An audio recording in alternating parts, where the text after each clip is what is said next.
communication, marketing, recrutement. Vos besoins ont des solutions vidéo avec Décideur TV, le studio. Bonjour à tous et bienvenue dans ce Duplex Bourse du mercredi 11 décembre 2013. Comme d'habitude, on se connecte avec la salle des marchés de Bourse Direct et notre expert Frédéric Garcia. Bonjour Frédéric. Bonjour Clémentine. Alors l'actualité du jour, c'est cet accord budgétaire signé par le Congrès américain cette nuit qui permet au marché de se reprendre après une journée un petit peu difficile hier. Est-ce que vous pouvez nous en dire un peu plus ? Oui, en effet, c'est une bonne nouvelle qu'on a appris ce matin en arrivant sur les salles de marché. Un accord qui a été trouvé par le Congrès américain sur le budget. Alors cet accord nous donnera une visibilité sur 2 ans, donc pour 2014 et 2015. Donc on attendait plutôt, comme on a l'habitude, une solution tirée par les cheveux mi-janvier, voire sur l'échéance. Et puis non, finalement, on l'a par anticipation. Donc il devrait être soumis au vote des sénateurs et des députés auprès du Sénat et de la Chambre des représentants. Mais il ne fait aucun doute qu'il devrait être normalement validé puisque les républicains et les démocrates sont tombés d'accord. Voilà, donc ça permet au marché ce matin finalement de rebondir un petit peu. Alors on a aussi la configuration graphique et technique qui plaidait aussi pour une reprise de l'indice puisqu'on avait beaucoup baissé la semaine dernière, 4%, on avait encore baissé hier de l'ordre de 1%.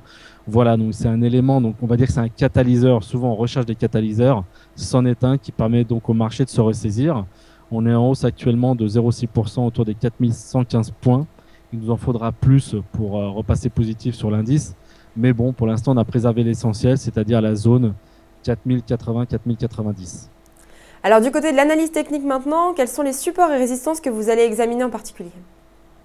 Oui, donc comme on le soulignait auparavant, donc 4080-4090, c'est un support qui pour l'instant s'apparente à de qualité. Il faudra néanmoins repasser 4145 pour reprendre un biais optimiste et pour éventuellement aller chercher les 4165 et 4190. Pour l'instant, on n'en est pas là, on est à 4115 à court terme, donc on a un rebond. Les indicateurs sont en train de se retourner un tout petit peu à la hausse, mais il en faudra beaucoup plus pour éventuellement reprendre un biais positif. Voilà, donc pour l'instant, on peut considérer cette reprise du marché comme un simple rebond technique. Alors on passe maintenant du côté des titres où on ne note pas d'actualité particulière, mais cependant quelques recommandations positives. Oui, en effet, de nombreuses recommandations, donc soit changement de recommandation, soit de nouvelles recommandations de la part d'établissements financiers concernant un certain nombre de valeurs. Alors on prendra les plus importantes. On a d'abord Benchmark qui a rehaussé Vivendi à surperformance et vise un objectif de 24 €. Donc ça permet au titre de prendre 1,8% autour des 17,90. On a Citi qui a relevé Alcatel à l'achat. Donc nouvelle information positive pour le titre Alcatel. Donc c'est l'une des stars de l'année, plus de 200% de progression. Donc Alcatel qui prend actuellement 2% à 3,35. On a Goldman Sachs influent sur les marchés financiers, très influent, qui est passé de neutre à achat sur Morel et Prom. Alors Morel et Prom, c'est dans le secteur pétrolier. Ils sont plus dans l'exploration, production, et notamment en Afrique et en Amérique du Sud. Donc voilà, Morel et Prom qui s'adjuge 5% à 11,80 €. C'est l'une des plus fortes hausses du SRD, si ce n'est la plus forte hausse. Et on a Exane BNP Paribas qui est passé de neutre à surperformance sur son concurrent et établissement financier Natixis. Voilà, qui permet à Natixis d'afficher une belle progression de l'ordre de 4,5% au-dessus des 4 € à 4,08 €. Alors on termine maintenant du côté de Wall Street où les marchés restent assez prudents dans l'attente d'une grosse réunion de la Fed la semaine prochaine. Oui, en effet, on aura sûrement l'occasion d'en reparler. Donc cette fameuse réunion de la Fed qui pourra peut-être éventuellement nous donner des éléments un petit peu plus précis concernant l'évolution du Quantitative Easing 3. Mais ce qu'on peut souligner à court terme, c'est qu'on part du principe qu'on a quand même des marchés qui sont relativement chers en termes de PE aux États-Unis et qui néanmoins se tiennent très très bien puisqu'ils consolident à plat sur des plus hauts historiques.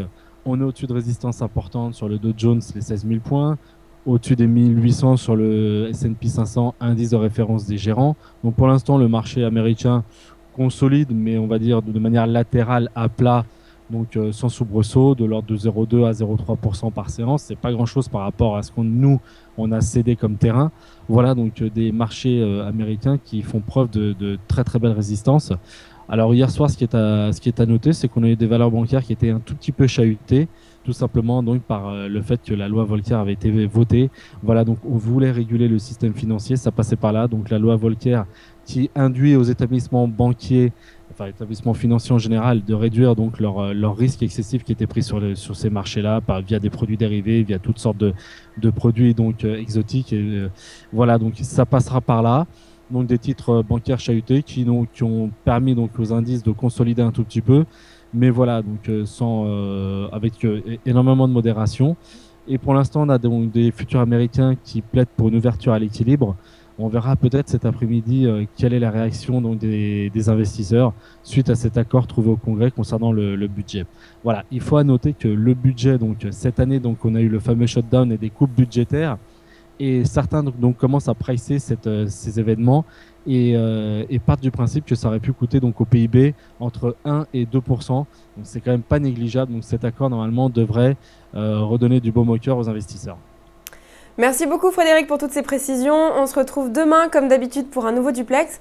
En attendant, très bonne séance à tous et à demain.